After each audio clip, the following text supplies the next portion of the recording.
Hello everybody out there, this is Gary again, and today we are making tomato soup.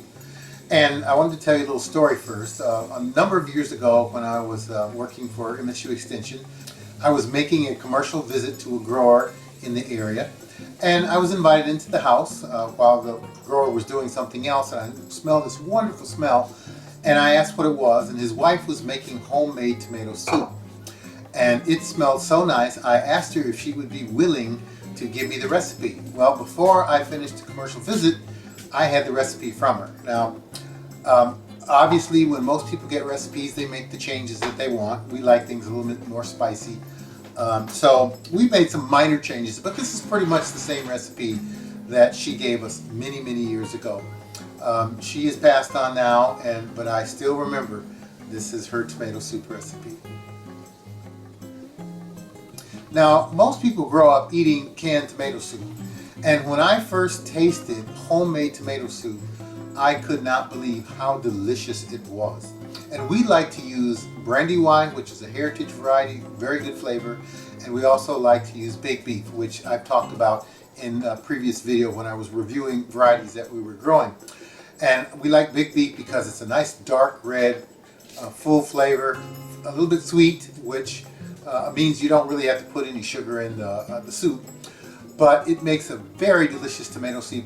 And once we made our own tomato soup, I have not eaten a single can of commercial tomato soup since, and never will again. Now, I will mention that it is a little bit more work, and in today's society, people don't do the things that we used to do in terms of canning and freezing and making the big meals that they do. I mean, we look at the situation now, you can order complete meals online and they'll deliver all the stuff to your door and tell you how to make it. But there are a few of us old-fashioned people left that still make things from scratch, including growing the tomatoes. So this is our recipe, and I hope you enjoy it. The first thing we want to do is remove the skins from the tomatoes, and the way we're going to do that is put the tomatoes in a hot water bath for 3 minutes, followed by a cold water bath for an additional 2 minutes. And then the skins will break off quite easily, and we can peel them just by pulling them off. We peel the tomatoes after a hot water bath, and now we're going to blend them.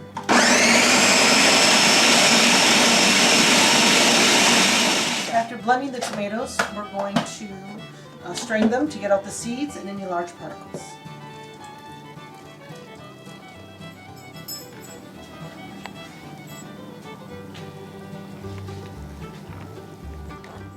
So what are you going to do with what's left? Compost it. Ah, good. I guess that's my job, huh? Yes.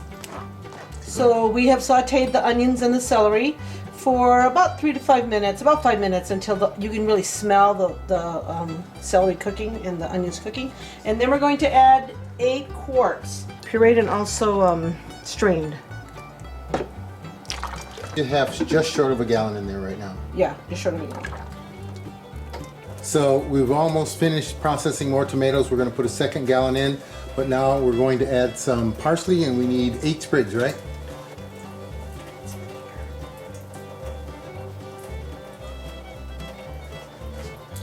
We're also going to add a tablespoon of powdered garlic, and we also like to add 2 tablespoons of powdered onion.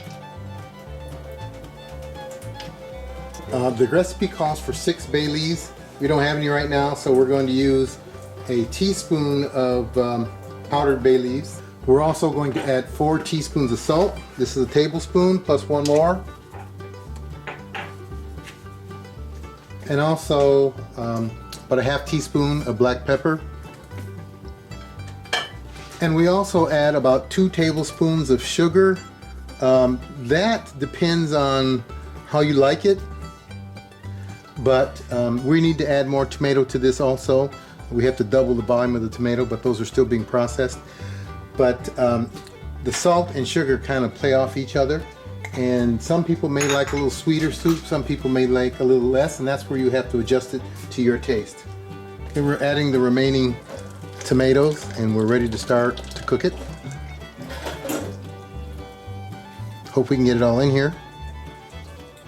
It's gonna be tight. And now it has to be cooked. And how long are we cooking it for? About 10 minutes till the onions are soft. Okay, so 10 minutes until the onions are soft. And then at that point, we start the canning process. We pour it in the jars, and we put it in a hot water bath for how long? 20 minutes. 20 minutes. We don't really need to show that because we've showed that before on other videos. So that's what it takes, and we'll see you after this is done. So now that the soup is finished, Jess is going to take out all the different vegetables that were put in there, like the celery and the parsley and the onions, which are still in small chunks. Now that all the vegetables are out, if you think the soup is a little thin, you can add either a water and flour mixture, although you would have to use pressure canner for that. But Jess is going to put in some cornstarch, about 1/4 cup, mixed in with some of the soup that was taken out, and it was cooled down before she added the cornstarch. And so this will thicken it up. Now at this point, it's already cooked, and if you desire to, before canning, if you wanted to sample the soup, you could dip your mug in there and get a sample out. Otherwise, what we will do is put this in our pint or quart jars and process them in a hot water bath for about 20 minutes, and that's all there is to it. And if you want some of the details about canning, you could look at some of the other videos, like when we were canning, I think it was jalapeno peppers, and we actually showed filling the jars and all that sort of stuff. So at this point, we're finished. We started this project a little bit before 11 o'clock, and it's 1:07 right now. So it does take some time to do this, and this is not including the processing time, which is about another 20 minutes, and the prep time to get them ready in terms of putting the soup in the jars and cleaning off the tops and putting the tops on and putting them in the hot water bath.